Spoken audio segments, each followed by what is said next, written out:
시청자 여러분 안녕하십니까. 3월 14일 일요일 뉴스A 라이브 시작하겠습니다. 먼저 뉴스의 라이브팀이 선정한 주요 뉴스 정리해드립니다. 오늘의 라이브 픽입니다. 더불어민주당이 LH 땅 투기 의혹에 대해 특검 카드를 꺼내든 반면 야당은 이를 거부했습니다. 선거만 넘겨보자는 시간 끌기용이라는 건데 야당은 특검 대신 검찰 수사를 하자고 역제안했습니다. 정치권의 각기 다른 LH 셈법을 분석해봅니다.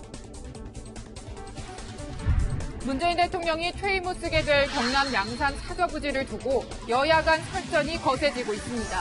문 대통령이 사저 문제를 꺼내든 야당을 향해 직접 좀스럽고 민망하다고 언급한 게 발단인데요. 국민의힘은 좀스러운 해명이라고 비판했고 이런 야당의 민주당은 이성을 되찾길 바란다고 반박했습니다. 관련 이슈 짚어봅니다. 여야가 이르면 이번 주 서울시장 후보 단일화 작업을 마무리할 것으로 보입니다. 각 진영 안에서 치열한 줄다리기가 이어지는 가운데 여야 후보들이 윤석열 전 검찰총장의 이름을 올려 이목글기에 나섰습니다. 이른바 윤석열 마케팅 효과의 실체도 알아봅니다.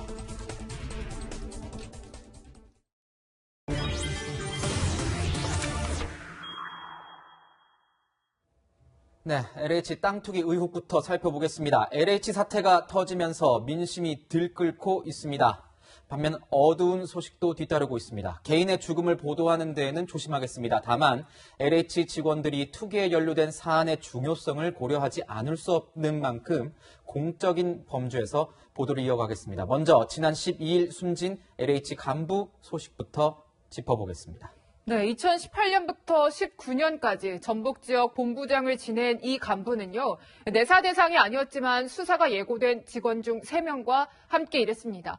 저희 취재진이 의혹이 제기된 지역의 등기부 등본을 직접 떼봤더니 3개 신도시 예정지에 최소 14억 원을 들여 땅을 사들인 것으로 확인됐습니다.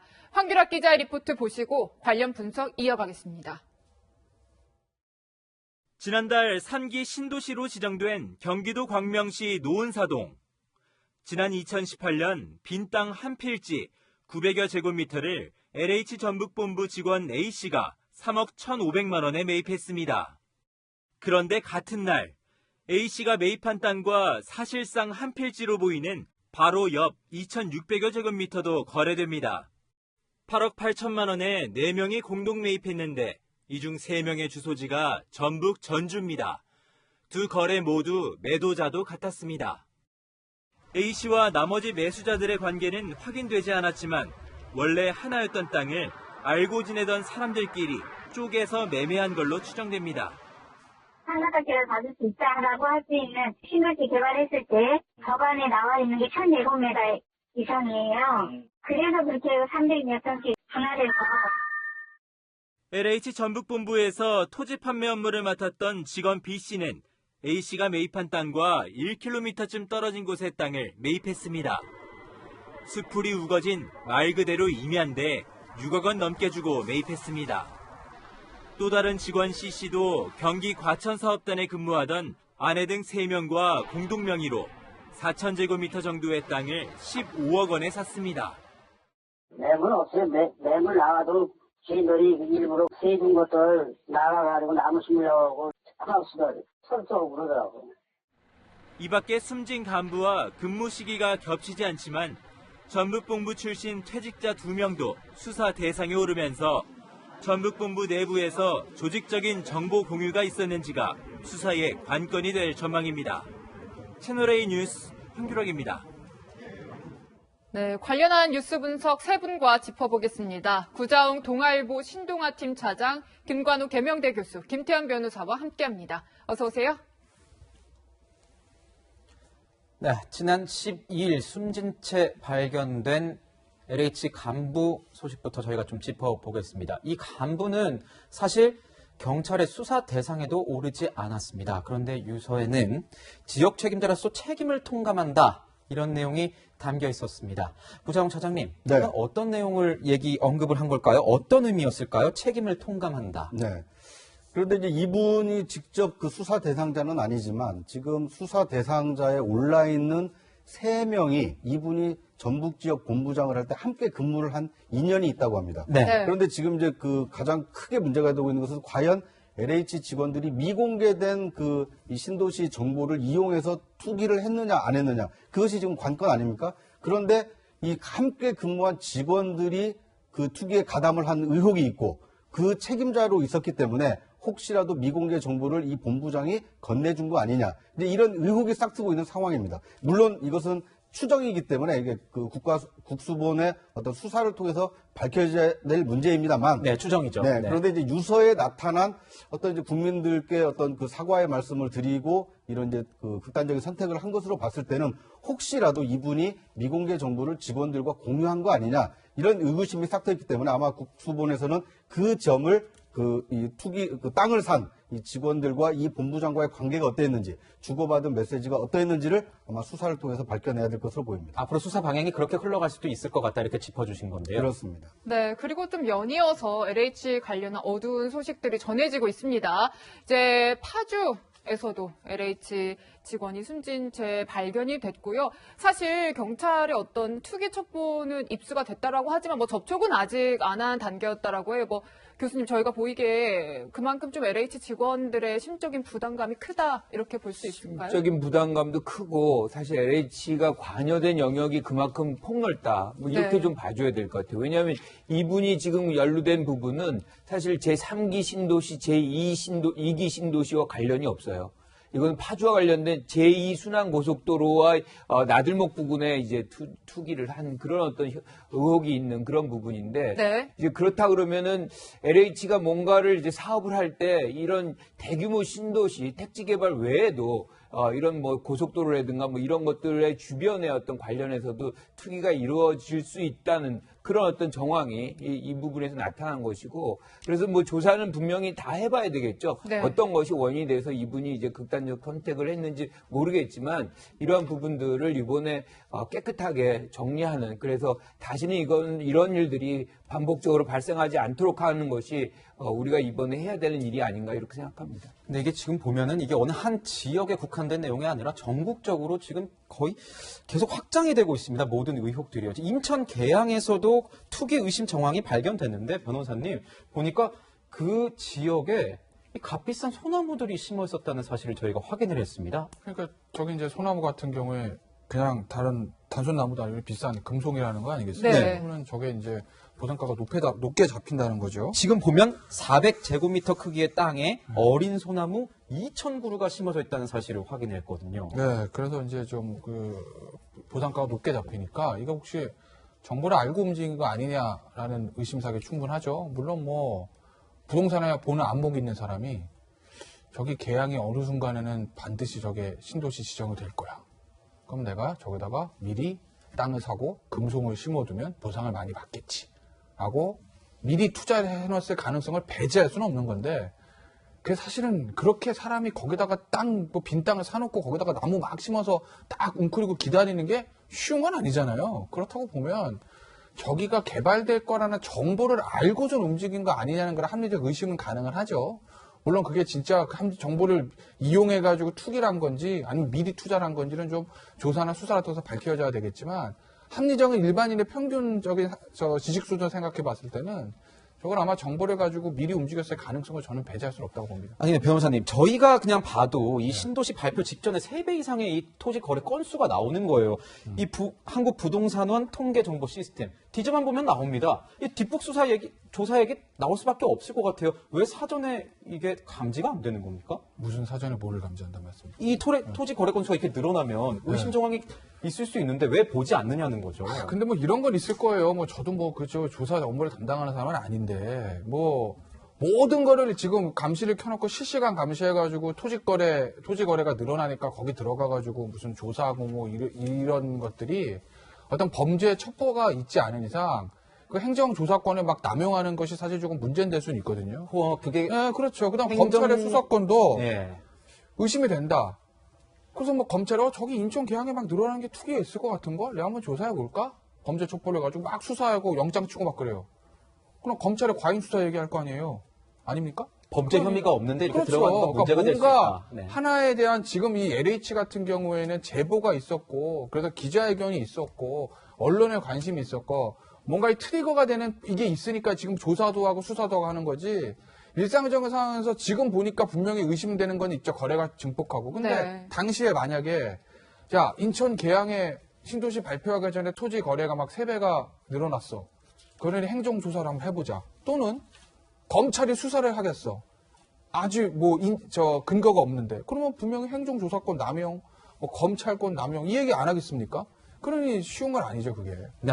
네, 뭐 최근에 불거지고 있는 투기 의혹들 관련 땅을 가서 취재를 해보면요, 정말 나무들이 참 많이 심어져 있습니다. 묘목들이요. 뭐 아까도 보셨지만은 좀 비싼 소나무도 심고 또 용번을 나무도 심었다고 하고요. 근데 사실 이런 게요, 정말 전형적인 어떤 수법이라고 합니다. 저희가 동아일보 2007년 사설을 좀 준비를 해봤는데요.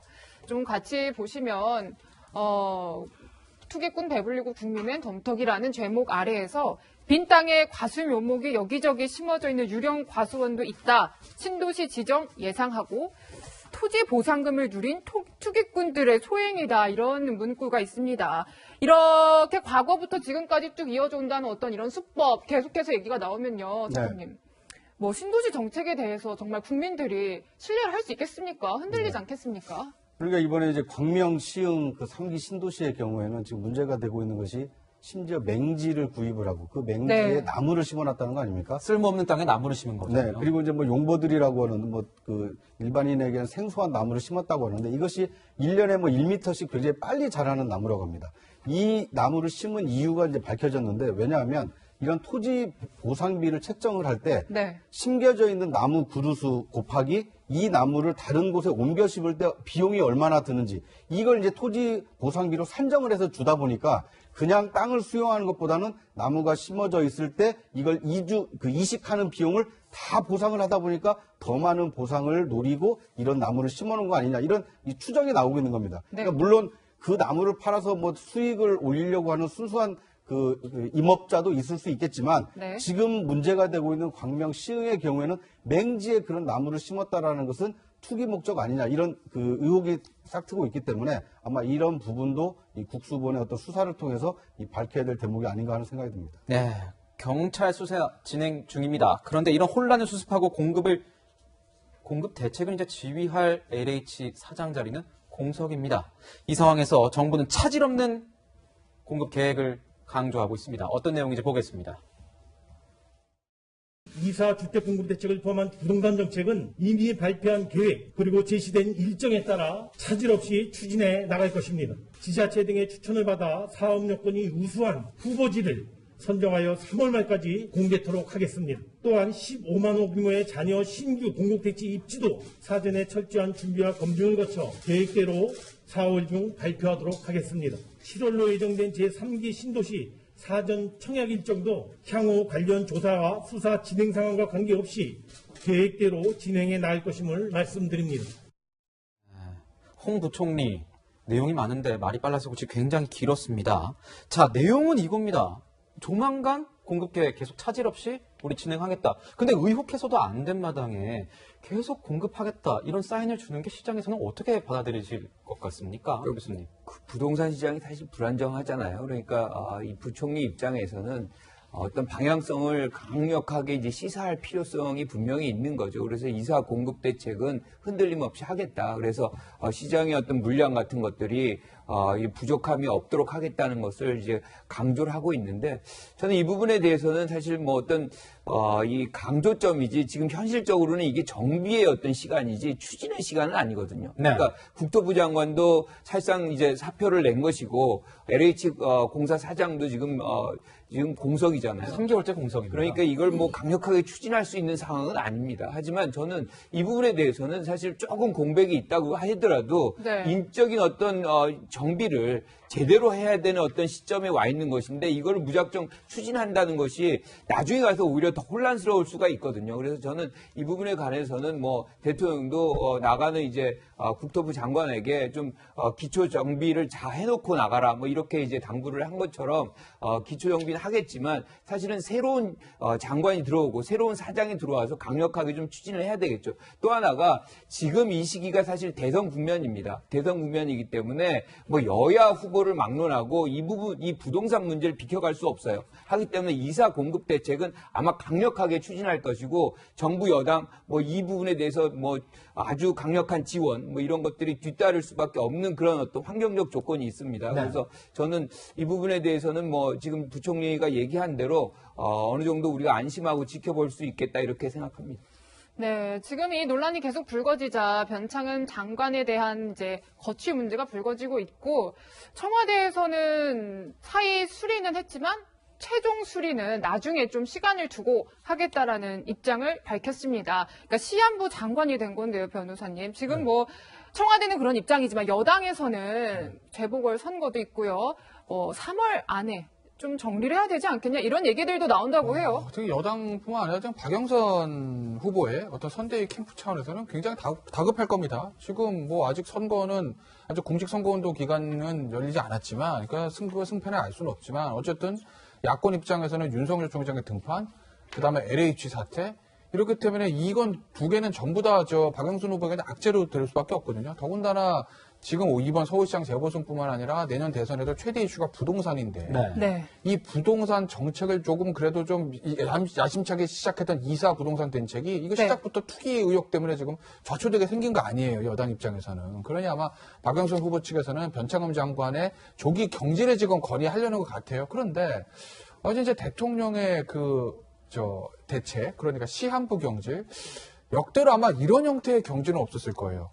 자르면 자르고 유임이면 유임이지 자르긴 자를 건데 지금은 아니고 조금만 지켜봐. 이거 사실은 굉장히 애매한 거거든요. 그러니까 대통령이 어떤 선거를 생각하면 빨리 정리하는 게 맞고, 근데 이사 공급 대책 생각하면 그래도 이 사람 변창흠이라는 사람이 이거의 책임자니까 추진하는 게 맞고, 두 가지가 가치가 지금 충돌하기 때문에 시장에다가 그래도 자른다는 정리한다는 신호는 줘야 되니까 이런 형태의 어떤 그 메시지가 나온 것 같은데 이게 오히려 더 혼란을 가중시킬 수는 있다. 그러면은 예를 들어 입법이 마무리되는 거, 입법은 언제 마무리됩니까? 이제 3월 말 4월 초 얘기하거든요. 네. 근데 입법이란 게요, 이게 무슨 뭐 여당이 이제 180석 있으니까 뭐 통과는 될 수는 있겠습니다만 이제 선거가 가까워지게 되면 이 국회에서의 원하는 의정 활동도 쉽지가 않고, 이거 생각하면 이게 입법이 3월 말 4월 초에 된다는 보장도 없어요. 네. 선거는 4월 7일입니다. 박영선 캠프는, 지구보 캠프는 속이 탈 수밖에 없죠. 그래서 제가 대통령이라면 그냥 오늘 정리할 겁니다. 저라면. 왜? 변창흠 장관 없다가 입법이 안 되겠습니까? 장관이 조문 하나하나 따지는 거 아니잖아요. 큰 대책은 장관이 먼저 나왔잖아요. 그 실무적인 것들은요, 속된 말로 장관보다 차관이나 전문 관료들 더 잘합니다. 그렇기 때문에 제가 대통령이라면 오늘이라도 바로 사표를 수리할 겁니다. 네. 여당에서는 선제적으로 특검 도입 얘기가 나오고 있습니다. 박영선 민주당 서울시장 후보가 공개적으로 건의를 하고 당이 수용을 하는 방식인데요. 원래 특검은 야당에서 도입을 주장하기 마련인데 어떤 이유에서일까요? 한번 들어보겠습니다. 신뢰를 하실 수 있다면 당연히 특검도 진행을 해야 한다고 생각합니다. 우선 검찰을 중심으로 한 정부의 신속한 수사 이후에 특검을 논의할 문제다. 이 사건 수사로 국력을 낭비할 수는 없습니다. 선택은 오로지 특검밖에 없습니다. 최장 120일짜리 특검을 요구하는 것은 정쟁을 내년까지 연장하겠다고 하는 정치 공세용 특검인 거죠. 지금 보신 것처럼 여야의 공수가 교대가 된 건지 좀 의아한 모습이 좀 보이는 것 같은데요. 검찰이 특히 검찰의 수사권과 기소권을 분리해야 된다는 여당의 이런 추진 속에서 이 특검 얘기가 나왔습니다. 그래서 일각에서는 이런 볼멘 소리도 나옵니다. 불만도 나옵니다. 그럼 특검도 기소특검, 수사특검 나눠서 해야 된다는 것 아니냐? 이런 얘기까지 나오는데 특검 꺼내든 이유는 뭐라고 보십니까? 일단 그만큼 좀 절박하게 인식을 하고 있다 이렇게 볼 수 있을 것 같습니다. 왜냐하면 특별검사라도 임명해서 국민적 의혹을 해소를 하겠다. 그만큼 진정성을 가지고 있다. 이걸 좀 보여주고 싶은 건데요. 그런데 이제 문제는 야당에서 제기하고 있는 것처럼 특검은 특검법을 일단 발의를 해서 국회를 통과를 시켜야 되고요. 특검 후보를 추천받아서 대통령이 임명해야 되고요. 네. 실제로 특검이 수사를 하려면 최소 아무리 빨라도 2달에서 석 달이 걸리거든요. 네. 그런데 지금 제기돼 있는 LH 이 직원들의 어떤 투기 의혹을 특검에게 맡긴다. 그러면 석 달 뒤에나 이 본 궤도에 오르기 때문에 이 국민적 분노를 가라앉히기에는 좀 어려운 거 아니냐. 네. 이런 측면이 좀 있고요. 또 한 가지는 야당에서 문제 제기를 하고 있는 것이 과거에 지금 지난해까지 검경 수사권 조정을 통해서 검찰은 수사를 하지 말라고 뺏었는데 네. 특검을 하자라는 것은 수사도 하고 기소도 하라는 얘기 아니냐. 검찰 개혁의 어떤 자기 모순 아니냐. 이런 비판을 좀 할 수가 있는데 그럼에도 불구하고 그만큼 이 박영선 후보자 한 달도 남지 않은 서울시장 이 후보로 나선 입장에서는 LH 그 직원들의 어떤 투기 의혹 사건을 국민이 만족할 만큼 해소시키겠다. 그런 강력한 의지를 특검이라도 필요하면 하겠다. 이제 이렇게 어필을 했다. 이렇게 보는 것이 좀 타당할 것 같습니다. 그러니까 민주당 입장에서는 지금 큰 민주당이 주장하는 검찰 개혁의 방향과는 좀 다르지만 네. 지금 당장 선거도 앞두고 있고 또 국민적인 분노가 있는 상황에서 그걸 해소하기 위해서 특검이라도 도입해야 되는 거 아니냐 그런 그렇습니다. 목소리가 나오고 있다. 그리고 이런 이제 말씀이십니다. 특검이라는 것이 한시적으로 만들어지는 조직 아닙니까? 그러니까 네. 검경 수사권 조정이라는 큰 물줄기하고는 좀 다르게 이런 LH 사건처럼 국민적 공분이 큰 사건에 대해서는 특검을 통해서 해소할 수도 있다. 이만큼의 이제 여지를 남겨두는 측면이 있기 때문에 꼭 특검을 갈지는 지켜봐야겠습니다만 급한 불을 끄기 위한 카드로 특검 카드를 꺼내 들었다. 이렇게 보는 것이 타당할 것 같습니다. 네, 여권에서는 이제 특검 얘기를 꺼내 들었지만요. 야권에서는 조금 입장이 다릅니다. 그러니까 특검의 필요성은 인정을 하면서도요. 검찰 수사가 먼저이지 않느냐 이런 얘기들이 나오고 있고요, 교수님. 네. 관련해가지고 이제 다른 입장 차이를 보이는 여야 고민정 더불어민주당 의원하고요.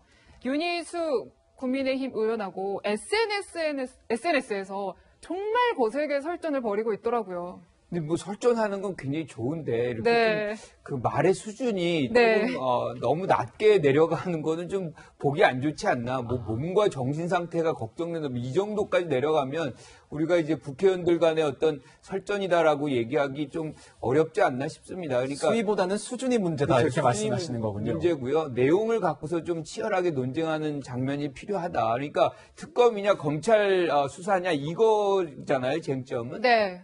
사실은 검찰 수사가 가능하면 검찰 수사 할 수 있어요. 그런데 지금 이 사안은 사실 검경 수사권 조정에 의해서 검찰의 수사 대상이 아닙니다. 더 이상.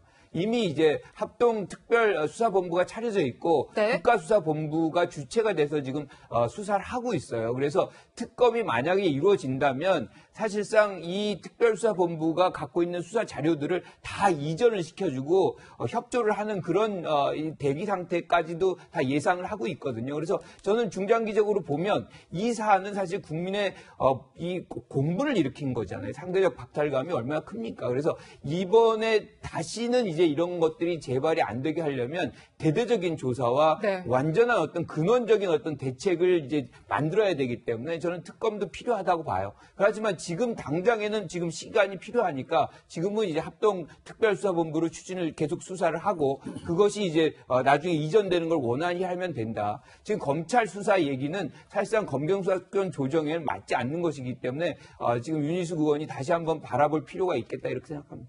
변호사님, 특검은 이제 여당 얘기를 많이 들었습니다. 검찰 수사하자는 야당은 왜 그런 겁니까? 왜 지금 이 판에서 검찰 수사 얘기를 꺼내든 겁니까? 6대 범죄 지금 수사할 수 있는 거에는 범위에 안 들어가 있거든요. 이런 거예요. 그러니까 단순히 서울시장 선거뿐만 아니라 내년 대선까지 놓고 봤을 때 이 LH 상태가 여권의 아킬레스건을 건드릴 수 있는 거라고 야당은 보고 있는 거죠. 그러니까 여당이 사람마다 생각은 다르겠지만 일반적으로 문재인 정부의 정책 중에서 가장 성공하지 못한 거 하나 뽑으라면 야당은 부동산 정책 뽑을 거예요. 네. 그죠? 근데 이제 부동산 정책을 시행하는 공급 대책을 주도하는 LH에서 문제가 터진 거니까 이 부동산 정책의 실패라는 이 약점을 부각시킬 수 있다는 거 하나 있고 네. 또 하나는 여권에서 상대적으로 야당보다 낫다고 생각한 게 우리는 부패하지 않았어. 이거 하나 있고 네. 정책에 있어서는 검찰 개혁은 우리는 완수했어. 이겁니다. 본인들 여당이 자랑하는 두 개를 완전히 꺾어버릴 수 있는 게 이 이슈라고 야당은 보는 거예요. 부패 이슈입니다. 그 다음에 검찰 개혁? 그래. 검찰이 수사권 남용해서 검찰을 개혁해서 검찰 수사권 빼서 경찰 주는 것이 개혁이라며 해봐. 이렇게 해서 수사 결과 나오겠어? 너희들이 말하는 검찰 개혁은 허구야. 이런 부작용이 나와 이걸 야당을 말하고 싶은 걸 거예요. 네. 그래서 이 이슈가 야당에는 내년 대선까지 호재고 여당은 정말 불리한 거죠. 단점은 증폭시키고 장점은 상쇄시키는 이슈니까. 그렇기 때문에 야당은 집요하게 이 검찰에서 수사해야 되는 걸 아니냐. 국수본 경찰에서 수사하면 이게 결과가 나오겠어? 벌써 압수수색 늦게 들어갔잖아. 1차 조사해가지고 조사 결과 나온 것도 없잖아. 그거 가지고 국수본에 수사한 다음에 한번 해봐. 이렇게 나오는 거죠. 여당의 특검 제안에 대해서 야당의 매몰차게 차버린 건 바로 그거예요. 검찰 수사권 주면 안 된다며. 근데 무슨 특검이야. 국수본에서 한다며. 한번 해봐. 어떻게 되는지 이거거든요. 그래서 아마 여당은 굉장히 이게 곤혹스러울 겁니다. 수사 결과가 통해가지고 예를 들어서 LH 직원들의 부패가 엄청나게 나오면 나오는 대로 부패 이슈가 떠서 곤욕. 수사 결과가 하나도 안 나오면 이거 봐. 그래서 이러려고 검찰 수사권 빼줬어? 너희들이 말하는 검찰개혁 허구야. 여기에서 곤욕. 그렇기 때문에 야당은 아마 이 이슈를 내년 대선까지 끌고 가려고 할 거예요. 그러니까 검찰 개혁 문제와 함께 그렇죠. 부동산 맞물려 있는 시장 거죠, 이게. 문제를 네. 이 일석이조의 어떤 카드로 들이대기 위해서 이 검찰 수사 야당에서 들고 왔다. 이렇게 보시는 거군요. 네, 정말 뭐 셈법이 복잡하게 얽혀있는 문제인 것 같은데 여권에서도 특검을 강하게 주장을 하고 있지만 그 속내가 간단치만은 않은 것 같아요. 지금 뭐 당원 게시판을 좀 보면요. 교수님, 뭐 특검 얘기들이 나오고 있지만 사실 지지층들, 뭐 당원들은 이 특검 해야 되냐, 뭐 비판적인 목소리들이 적지 않더라고요. 특검에 대한 어떤 실효성, 지금 네. 당장에 이것들이 이제 적용이 가능하느냐, 뭐 그런 문제들이 있는 것이고, 특검이 우리가 과거의 어떤 사례를 보면 결과를 그렇게 좀 적절하게 내놓은 경우가 많지 않거든요. 그래서 이것들이 너무 상징적으로 활용되는 거 아니냐, 뭐 그런 의구심도 갖기도 하는데, 문제는 저는 조금 다르게 봅니다. 이 사안은 어떻게 보면 이게 진영이라든가 정치권의 유불리로 해석이 돼서는 안 된다고 봐요. 이게 지속적으로 이런 어떤 땅 투기 이런 것들은 국민적 어떤 박탈감 뭐 이런 것들이 계속 만들어지는 하나의 근원적인 요인이기 때문에 이번에는 반드시 이것을 뿌리 뽑아야 된다라고 생각한다 그러면 궁극적으로 지금 뭐 특별수사본부가 지금 하고 있지만 특검까지 동원해서라도 어떤 형태로든 근원적인 어떤 조사, 근원적인 대책을 만드는 그런 시간이 되어야 된다고 본다면 특검도 필요하다 이렇게 생각합니다. 네. 네, 이런 상황에서 이제 요즘 상황을 보면 부동산 시장 정말 녹록지가 않습니다. 공급은 줄어들고 부동산 가격의 상승세가 크다라는 이런 조사가 나왔습니다. 차장님, 네. 저희가 어떻게 이해를 해야 됩니까? 네, 일단 뭐 실제 통계로 보면 특히 서울의 경우에는 중간 정도의 소득을 가지고 있는 사람이 일반적인 표준 대출을 받아서 중간 정도의 아파트를 살 수가 있겠느냐. 네. 사기가 굉장히 어렵다는 겁니다. 네. 그러니까 이 주택 구입 부담 지수라는 것이 있는데요. 이것이 중간 정도의 소득을 가진 사람이 표준 대출 받아서 중간 정도의 아파트를 살 수 있는 지수인데 네. 이게 최근에 150을 넘었다고 합니다. 8.9% 8.9포인트가 올랐습니다. 그러니까 네. 이게 지수 100일 때가 기준이 뭐냐면 자기 소득의 4분의 1 정도를 이 담보대출 원리금을 갚는 데 쓴다. 그런데 이게 153이니까 25%에서 그 12%가 더 부담을 해야만 네. 이제 아파트를 살 수 있다는 거 아닙니까? 부담이 늘어나는 거군요. 그렇습니다. 네. 그러니까 자기 월급에서 차지하는 이 원리금 상환 부담이 그만큼 높아졌다는 것이고 또 한 가지 문제는 뭐냐면 이 주택 물량이 그러면 충분히 공급되고 있느냐 이런 지수를 살펴보니까 현재 서울의 경우에는 서울에서 살 수 있는 아파트는 6.8%밖에 안 된다고 합니다. 그러니까 6.8%. 서울에 네. 아파트가 100채가 있어도 예. 중간 정도의 소득을 가진 사람이 대출받아서 살 수 있는 아파트는 뭐 7채도 채 안 된다. 그러니까 아무리 사고 싶어도 살 수 있는 아파트는 그만큼 줄고 있고 만약에 샀다 하더라도 원리금 상환 비중이 그만큼 높아졌기 때문에 서민들이 느끼고 있는 어떤 주택에 대한 어떤 불만 이런 것이 얼마나 좀 큰 건지를 이 두 가지 지수가 잘 보여주고 있다고 볼 수 있겠습니다. 네, 지금까지 서울 부동산 시장 상황과 함께요. 이 수사 주체 논란으로까지 번진 LH 땅 투기 의혹 분석해봤습니다.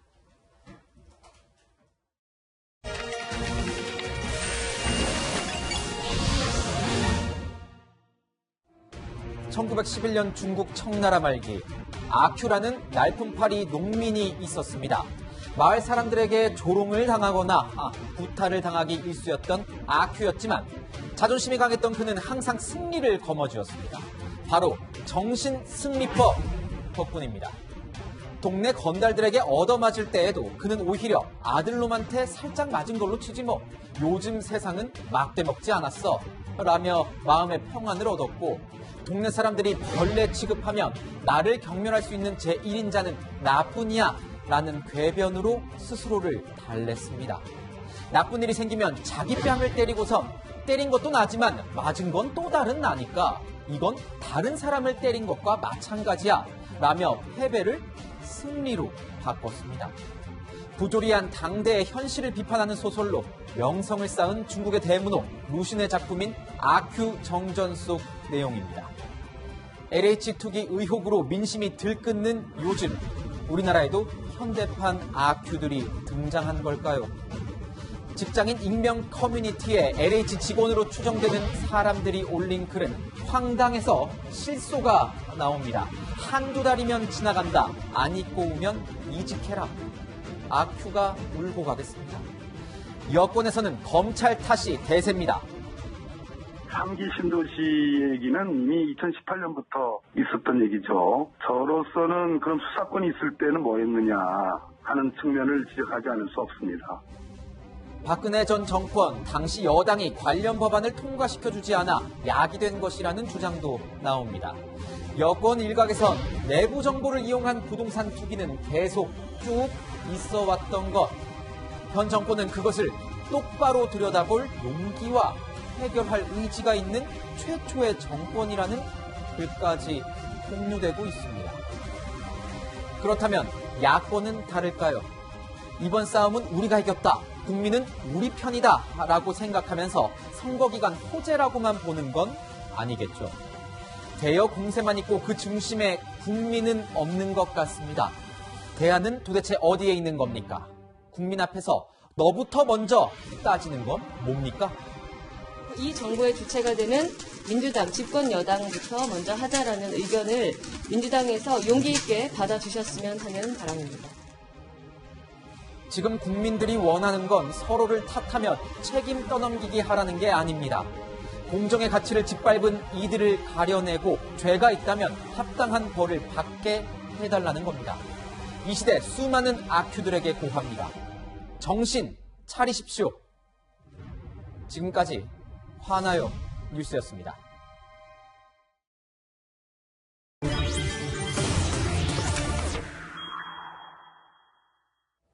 네, LH 땅 투기 논란이 계속되고 있는 가운데 문재인 대통령의 퇴임 이후 머물게 될 경남 양산의 사저가 다시 논란이 되고 있습니다. 이 내용 좀 알아봐야 될 텐데 문 대통령의 SNS 글부터 저희가 좀 먼저 봐야 될 것 같습니다. 자, 보내주시죠. 읽어보겠습니다. 선거 기간이라 이해하지만 그 정도로 하시지요. 좀스럽고 민망한 일입니다. 대통령 돈으로 땅을 사서 건축하지만 경호시설과 결합되기 때문에 대통령은 살기만 할 뿐 처분할 수도 없는 땅이지요. 노무현 전 대통령의 봉화사절을 보면 알 수 있지 않나요? 모든 절차는 법대로 진행되고 있습니다. 이 SNS와 관련된 여야의 설전이 굉장한 파급력을 가지고 지금 정치권을 올가매고 있습니다. 자, 이 내용을 알아보기 전에 이 양산 사저와 관련된 내용을 좀 간략하게 설명을 해주시면 어떨까요? 네.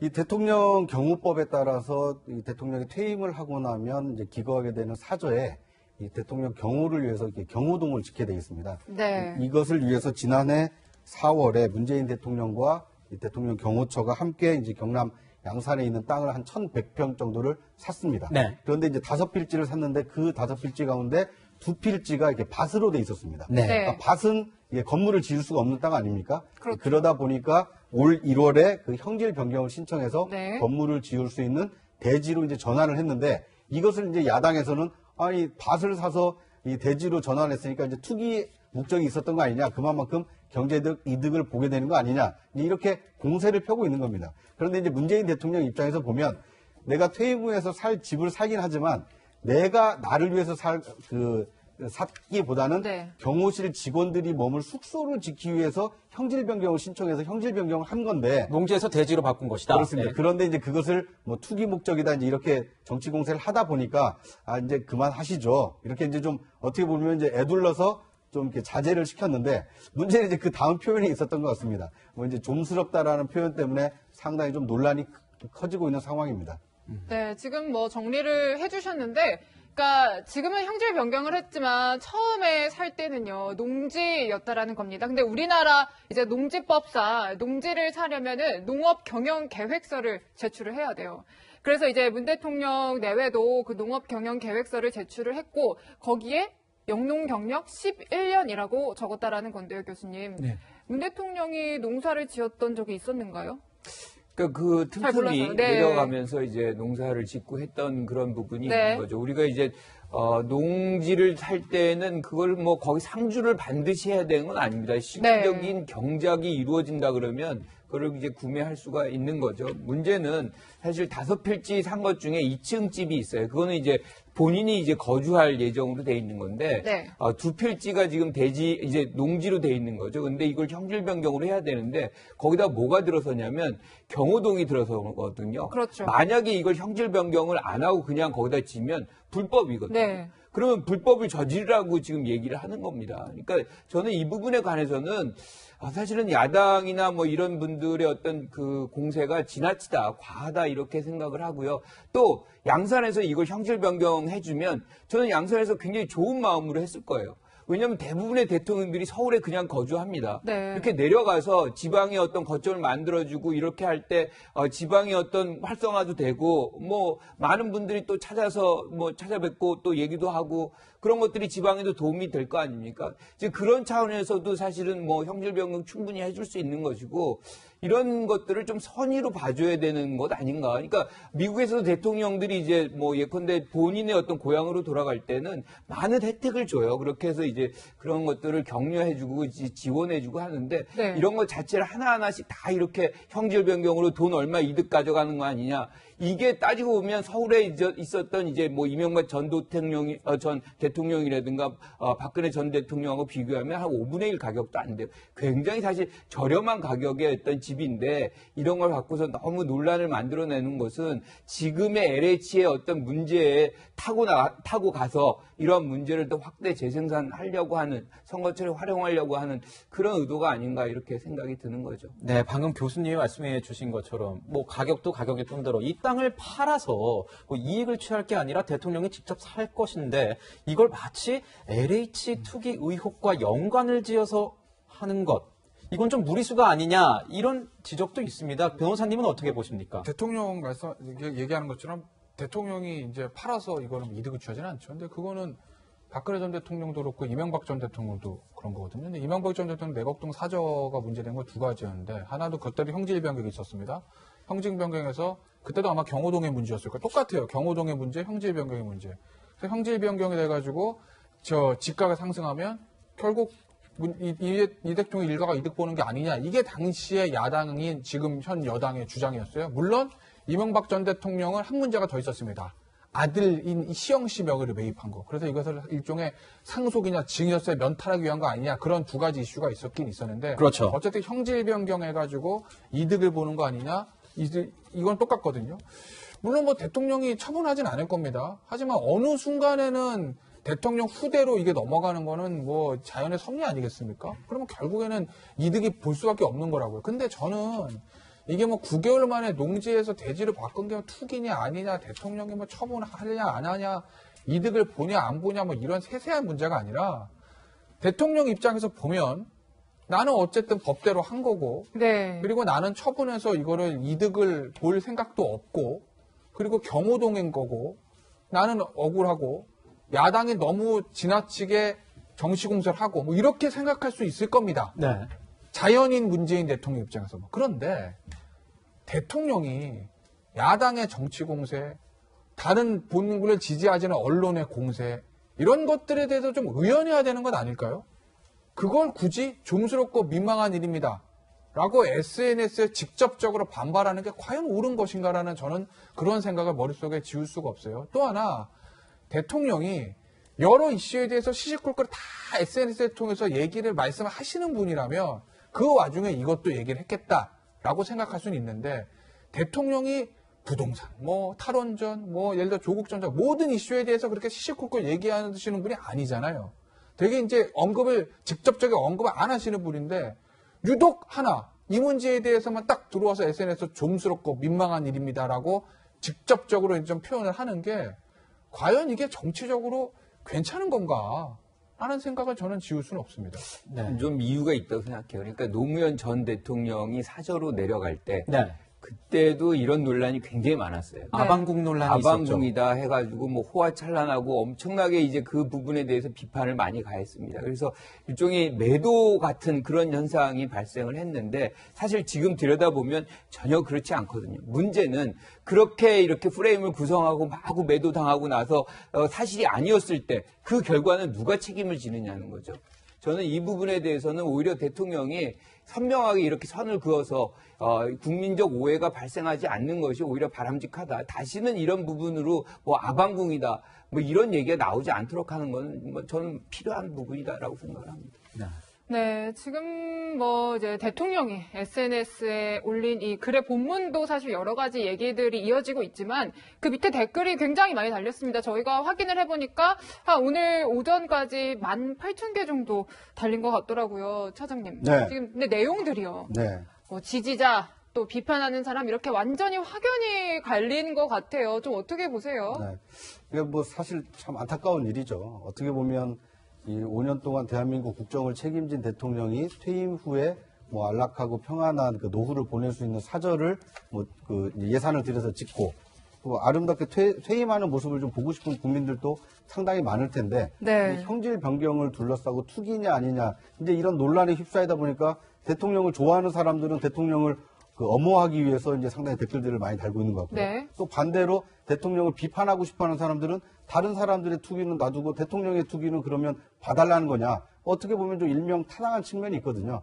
문제는 이것이 제도적으로 어떤 대통령도 이런 선택을 했을 경우에는 형질 변경에 불가피한 측면이 있다. 이걸 네. 제도적으로 좀 법과 제도로 좀 바꿔달라. 이렇게 합리적인 논쟁이 되면 좋은데 네. 이게 이제 감정 싸움으로 붙어버렸거든요. 네. 네. 특히 이 감정 싸움으로 이제 촉발한 것은 이준석 전 최고위원이고 또 이준석 전 최고위원의 댓글에 또 이 탁현민 비서관이 네. 이 참전하면서 이제 대리전 양상으로 좀 치닫고 있지 않습니까? 화면으로 좀 보여주시죠. 네. 그거 저희가 준비했습니다. 그런데 네. 이제 이런 이 댓글 공방이 예. 과연 이게 국민을 위한 공방인가 싶습니다. 그러니까 이게 대통령을 위해서도 별로 좋지가 않고요.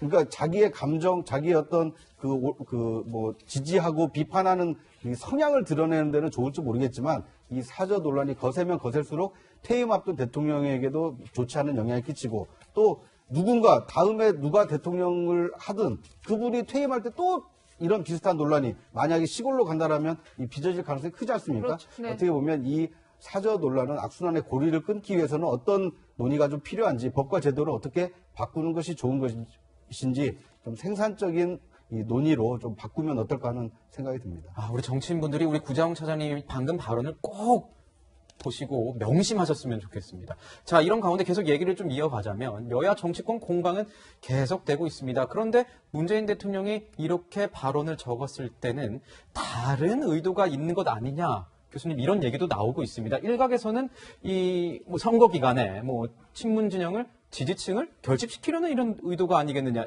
야권에서 이렇게 지적이 나오고 있는 것 같습니다. 저희가 어떻게 해석을 해야 됩니까? 여권의 어떤 지지층을 결집시키려는 그런 목적이다. 그렇게 해석하는 분들도 있어요. 그런데 저는 그렇게 보지는 않습니다. 이거는 그냥 사저에 관련된 부분인데 사실 여기에서 엄청난 투기의 문제로 이거를 비화시키려고 하는 일부 야당 분들의 어떤 의도, 이것이 굉장히 사실은 악의적이라고 생각을 하는 것 같아요. 저도 거기에는 공감을 합니다. 대통령이 5년 동안 열심히 일했고 그러면 편안하게 돌아가서 이렇게 쉴 수 있는 그런 사절을 얘기를 하고 있는 것인데 이거를 투기, 그리고 지금이 LH 국면이잖아요. 이걸 네. 딱 연결시키려고 하는 이런 생각들, 이런 것들이 좀 좋게 보이느냐. 저는 굉장히 사실은 이 부분에 관해서는 야당이 이 문제 제기로 해서 얻을 수 있는 이득이, 정책 이득이 저는 그렇게 크다고 보지 않습니다. 네. 네, 매번 반복되는 것 같은데요. 대통령 퇴임 즈음에서 불거지는 사저 논란과 정치권 설전들 분석해봤습니다. 네, 저희는 재보궐선거 얘기 다뤄보도록 하겠습니다.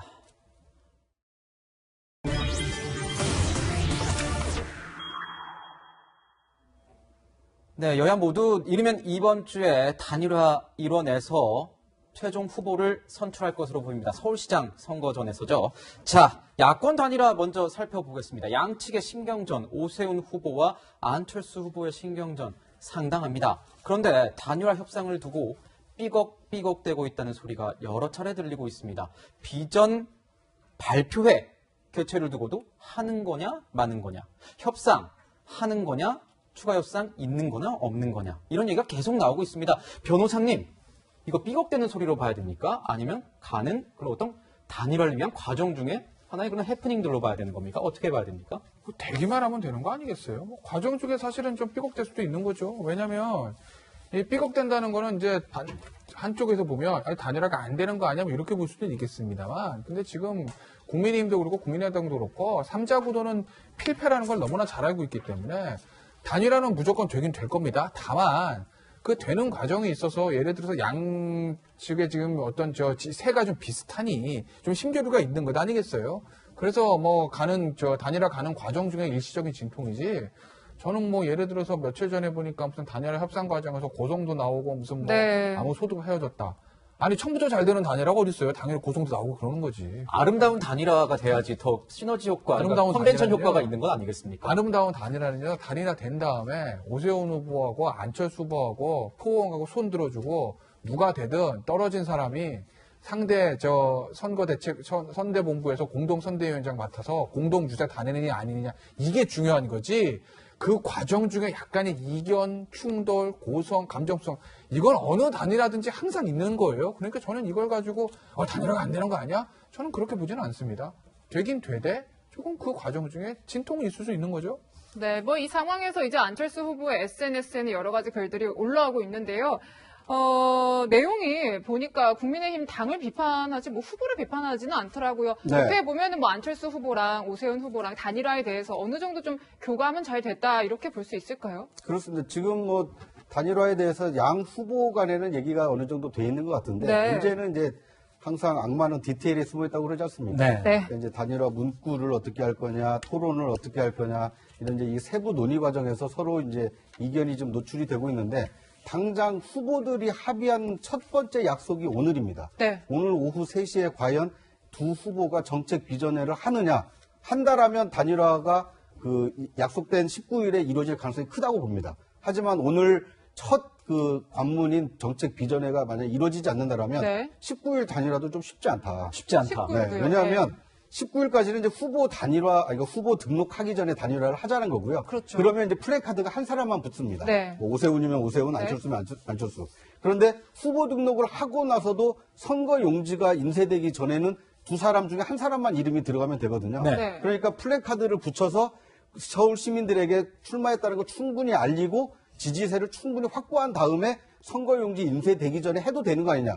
이런 실무자들 사이에서는 이런 그 생각을 하고 있을 수가 있거든요. 그러니까 후보들로서는 아름다운 단일화를 위해서 후보 등록 이전에 하자라고 합의를 했지만 실제로 19일 이전에 여론조사까지 마치고 단일화가 될지는 좀 지켜볼 필요가 있다라고 생각이 듭니다. 네. 지금 보면은 국민의힘과 국민의당은 일괄 타결이냐 아니면 단기적 합의냐를 두고 굉장히 고성이 오갈 정도로 논란이 있는 것 같습니다. 교수님, 무슨 이견이 있는 겁니까? 협상의 전략입니다. 그러니까 일괄적으로 타결이 필요한 측과 네. 단계적으로 가서 뭔가 이 단일화 과정 속에 이미 일단 흡수시켜 놓고 이탈을 방지할 필요성이 있는 것이냐, 어느 쪽이 이제 그것을 선호하느냐의 문제인데 전략이군요. 전략이죠. 그런데 네. 지금 국민의힘당 같은 경우는 단일화를 가동시키는 게 우선 필요합니다. 그래서 이것이 동력을 발생해야 되고 여기서 안철수 후보가 이탈하지 못하게 하려면 일단은 뭐 정책 비전 발표라든가 TV 토론이라든가 뭐 이런 것들 쭉 가게 하는 거죠. 단계적으로 밟아가면서 계속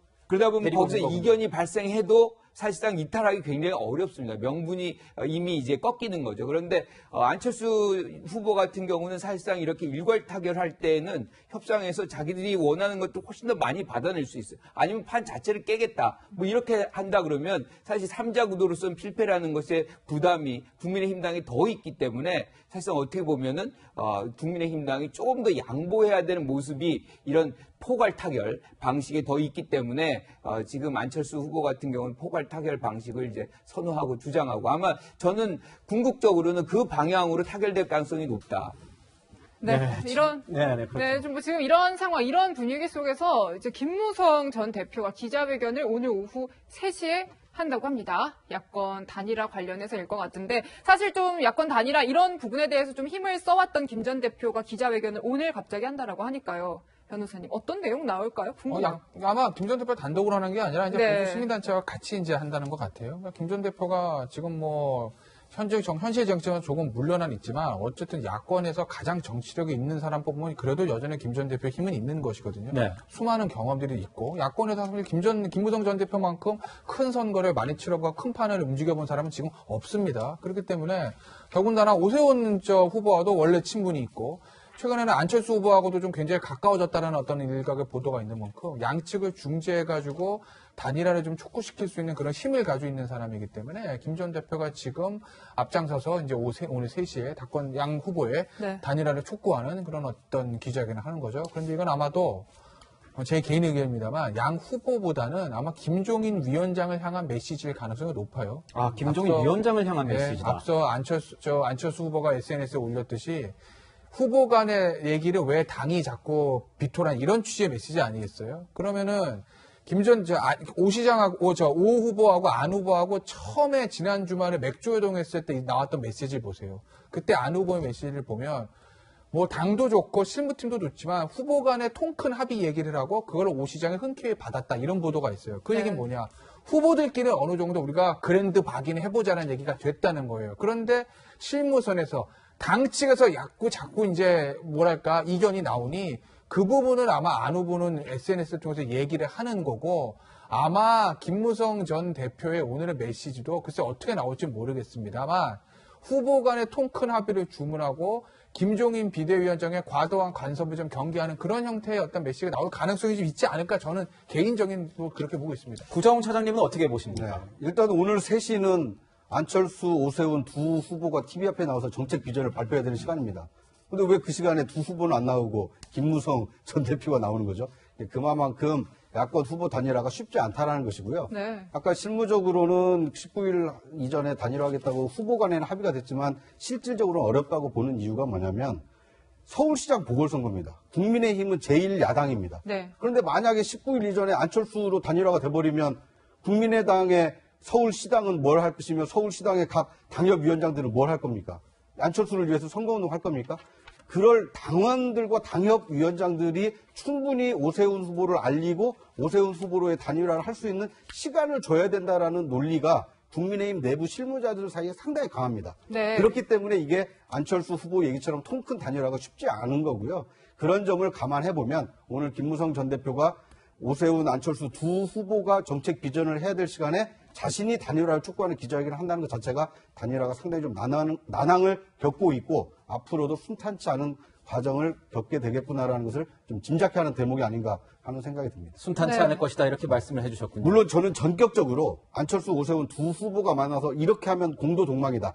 그러니까 우리 두 사람이 결단을 하자라고 해서 실무진을 배제하고 결단을 할 수도 있습니다. 만약에 이제 그렇게 해서 19일 이전에 단일화를 해낼 수도 있지만 만약에 당 핑계를 대고 실무진 핑계를 대고 그 또 설문 문항 핑계를 대면서 자꾸 시간을 끌게 되면 19일을 넘겨서 29일까지 가지 않을까 하는 예측을 좀 조심스럽게 해봅니다. 네, 뭐 방금 이제 국민의힘 내부 실무자들의 분위기도 이제 차장님이 좀 언급을 해주셨는데 사실 국민의힘에서는 최근 들어서 이제 여론조사에 기대를 하는 측면도 없잖아 있는 것 같아요. 좀 저희가 KBS에서 한 여론조사를 준비를 해봤는데요. 지금 3월 8일에서 9일에 실시한 여론조사고요. 범야권 단일화 선호 후보 조사를 했는데요, 교수님. 네. 오 후보가 38.4%, 안 후보가 38.3%로 나왔어요. 좀 어떻게 해석하세요? 이건 뭐 거의 우열을 가릴 수 없다는 거죠. 그러니까 다시 얘기하면 오세훈 후보가 사실 당내 경선에서 반전을 일으켰잖아요. 그러니까 네. 나경원 후보를 이기면서 사실 상승세의 어떤 추세에 탔다. 뭐 이렇게 평가를 할 수 있는 것이고 이런 상승세가 굉장히 가파르게 지금 올라가고 있습니다. 네. 이 부분은 서울시장 보선 전체를 지금 흔들고 있기 때문에 저는 뭐 안철수 대표 후보 같은 경우는 굉장히 긴장할 수밖에 없는 것이고 또 마찬가지로 상대 쪽에 있는 박영선 후보도 마찬가지이기 때문에 돌풍의 핵은 이미 오세훈으로 굳어지고 있다 이렇게 평가할 수도 있을 것 같아요. 네, 그렇군요. 지금 보면은 박영선 후보와 가상 대결을 했을 때 오 후보의 경우 39.5% 대 44.3%, 그리고 안 후보의 경우 37.0% 대 44.9% 이런 결과가 나왔습니다. 보수 지지자들이 돌아온 것이냐 아니면은 중도 지지층이 야권을 선택한 것이냐 이런 의견이 분분한 상태인데요. 변호사님께서는 어떻게 보십니까? 둘 다죠. 둘 답니까? 저게 본선 가면 똑같이 된다라고 아무도 단정할 수는 없지만 저 결과만 놓고 보면 보수 지지층이 돌아온 것도 많고 중도층이 저 야권을 지지하는 것도 맞고, 물론 이제 중도층은 중도 진보층이 있고 중도 보수층이 있거든요. 그러니까 이제 중도 보수층, 예를 들어 탄핵 사태에 의해 떠났던 중도 보수층까지 다시 이제 야권으로 회귀하고 있는 현상, 그게 아니고서는 저 수치가 지금은 나올 수가 없을 거예요. 특히 서울에서. 그렇기 때문에 아까도 말씀드렸듯이 LH 사태, 부동산, 또 윤석열 총장의 등판, 전 총장의 등판 이런 문제 때문에 전반적으로 선거판은 저 여론조사만 놓고 보면 야권이 크게 불리한 선거는 아니거든요. 제가 뭐 유리하다고는 말씀을 못 드리겠지만 불리하지 않다고 표현을 하겠습니다. 불리하지 않은 선거거든요. 그렇기 때문에 지금 오세훈 후보도 안철수 후보도 단일화해서 약간의 의견 충돌이 있는 거예요. 왜냐? 누가 되든 이번은 이길 수도 있다는 생각을 하기 때문이죠. 그렇지만 어쨌든 지금 양측의 이제 시너지 효과를 발휘하기 위해서 저는 뭐 단일화는 반드시 될 거라고 보고, 저거 3자 구도 되면 지는 건죠. 보나마나한 문제거든요. 그래서 아마 진통은 있습니다만 어떤 형태로도 저는 단일화는 될 것이다라고 그렇게 보고 있습니다. 네, 저희 패널들의 이 정말 날카로운 분석에 저도 정말 놀라고 있습니다. 특히 우리 교수님. 아까 그 단계적 합의와 일괄 타결과 관련된 이 정치학 분석을 봤을 때 정말 정치학 이 분야에서의 권위 있는 이런 모습을 봤는데, 저는 그래서 궁금합니다. 변호사님이 방금 저렇게 분석하신 것에 대해서 교수님은 어떻게 보고 계신지.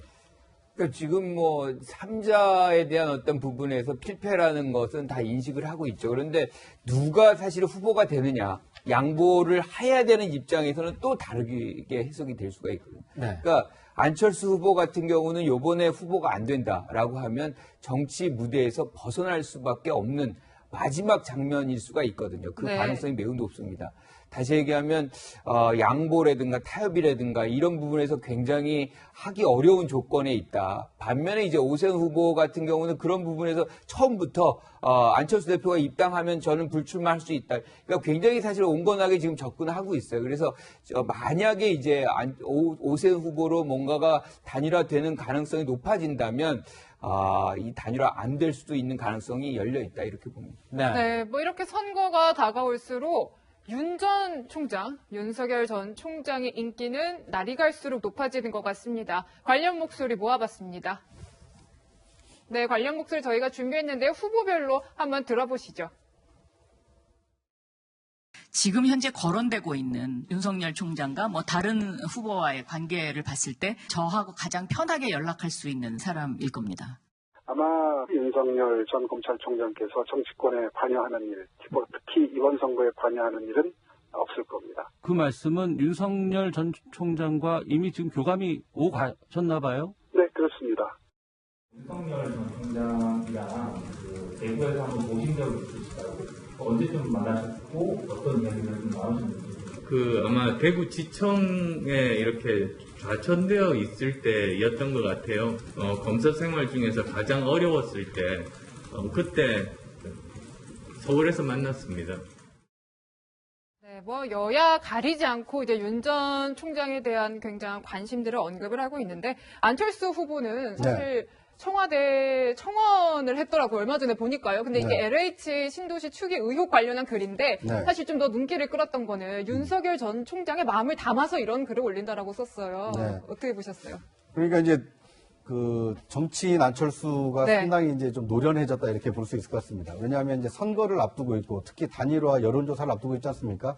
어떻게 보면 더 많은 서울 시민들에게 자신의 어떤 주목도를 높일 필요가 있는데, 청와대 국민청원이라는 열린 공간을 통해서 특히 이 시민 안철수입니다라는 이 제목도 본인이 아마 선택을 했을 텐데 아직 나는 시민이다. 시장이 되고 싶은 시민이다. 그런데 시민들이 요구하는 것이 이 LH 사태에 대해서 엄정한 수사다. 만약에 윤 총장이 만약에 그 검찰총장을 제대로 수행했다라면 이번에 검경 합동수사본부를 통해서 파헤쳤을 텐데 그러지 못하니까 국민 청와대가 좀 답변을 해라. 이렇게 요구하는 걸 봤을 때는 상당히 좀 노련한 그 이제 행동이다 이렇게 볼 수는 있을 것 같고요.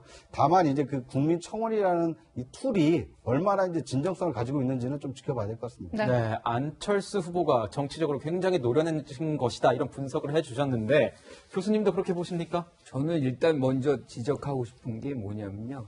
서울시장 후보들이 이렇게 지지율이 좀 상승했다고 그래가지고 윤석열 전 총장의 어떤 후광에 편승하려고 하는 이런 행태는 매우 부적절하다는 것을 좀 지적하고 싶습니다. 이 서울시장 후보를 뽑는 것이지 누구의 기댄 의존하는 그런 사람들을 뽑는 게 아니거든요. 좀 스스로가 발광체가 되고 뭔가를 이제 리드하는 그런 리더십을 좀 보여줘야 되는 이런 분들이 다른 분의 어떤 친소 관계를 통해서 표를 받아가려고 하는 것은 좀 적절치 못하다고 생각을 하고요.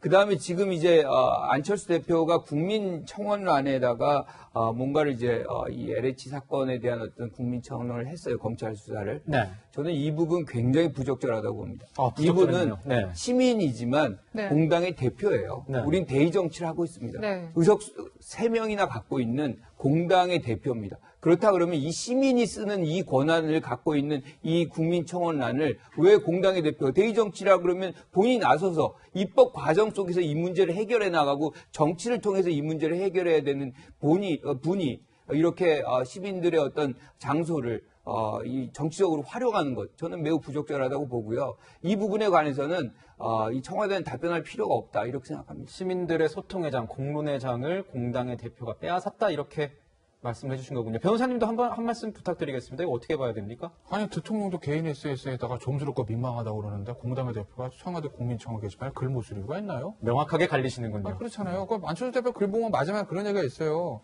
이거 공식적인 거에서 아무리 얘기해도 응답이 없으시기 때문에 청와대는 국민청원 게시판에 대해서는 관심 있게 들여다보고 답을 하기 때문에 내가 이렇게 한다.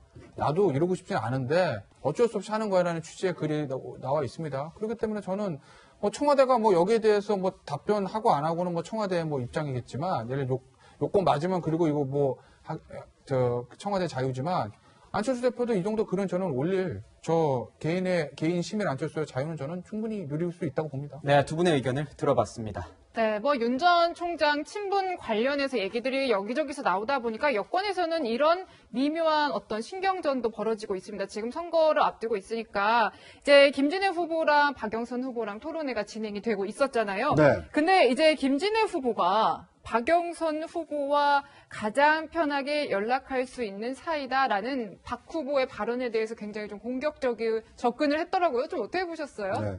저도 좀 뜻밖이었습니다. 네. 물론 이제 박 후보가 당시에 원내대표를 할 때 그때 이제 대구 고검에 어떻게 보면 좌천성 인사를 받고 내려가 있던 윤 총장을 간접적으로 접촉을 해서 간접적으로 접촉을 해서 이제 어느 인연이 있다는 것은 알고 있었지만 그런데 이제 지금 윤석열이라는 어떤 그 전 총장의 포지션으로 보면 범여권이라기보다는 지금 범야권에 가까이 있지 않습니까? 그렇죠. 그런데도 서울시장 여당 그 후보가 네. 윤 전 총장과의 어떤 인연을 강조를 하다 보니까 이제 그 여권 단일 후보 상대인 김진애 후보가 볼 때는 너무 뜨악한 거 아닙니까?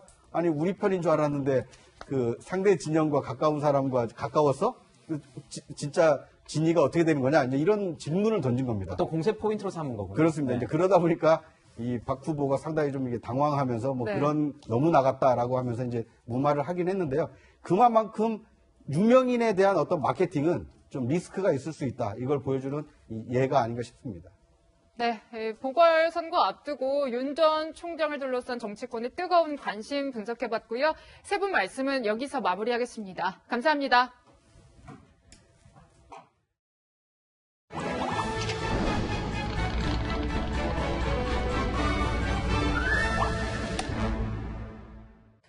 일요일마다 영화를 만나는 시간 신의 한 수죠. 김태욱 기자와 함께합니다.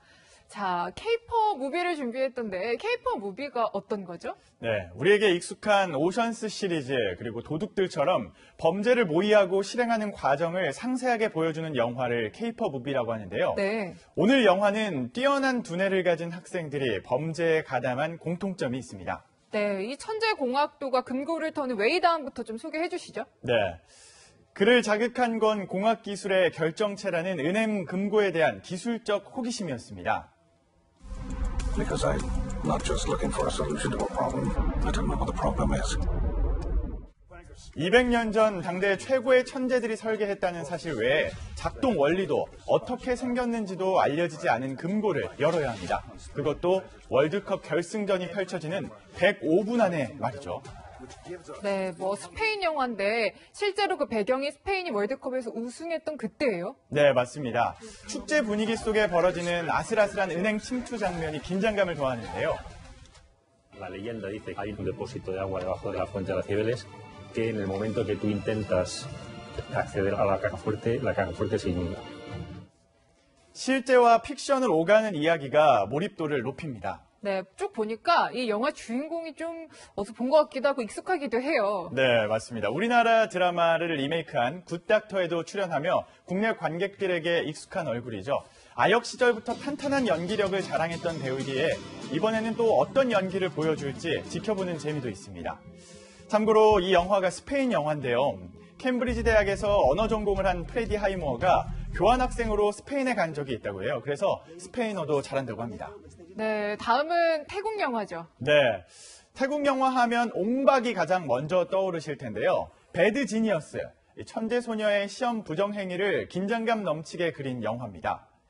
2017년 아시아 박스오피스 1위를 차지했고요. 최근에는 원작을 드라마로 제작했을 정도로 인기 있습니다. 네, 2018년인가요? 아시아 태평양 영화제에서 상도 받았어요. 네, 편집상을 받았는데요.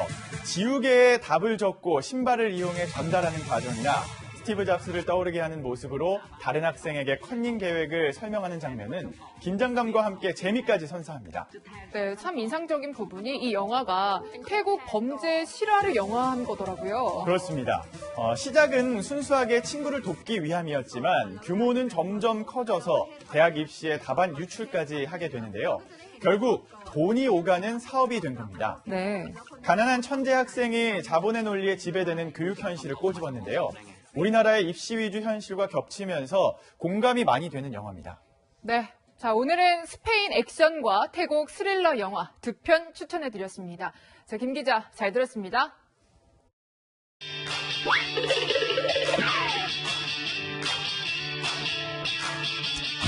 여러분의 일주일을 앞서갑니다. 이번 주 이 뉴스만큼은 꼭 알아야 된다. 저희가 미리 뽑아봤습니다. 주요 뉴스를 미리 보는 시간이죠. 앞으로 뉴스입니다.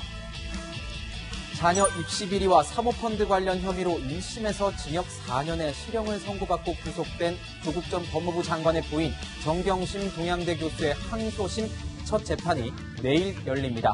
1심 선고 이후 3개월 만인데 어떤 논리로 1심 판결을 반박할지 관심이 쏠립니다.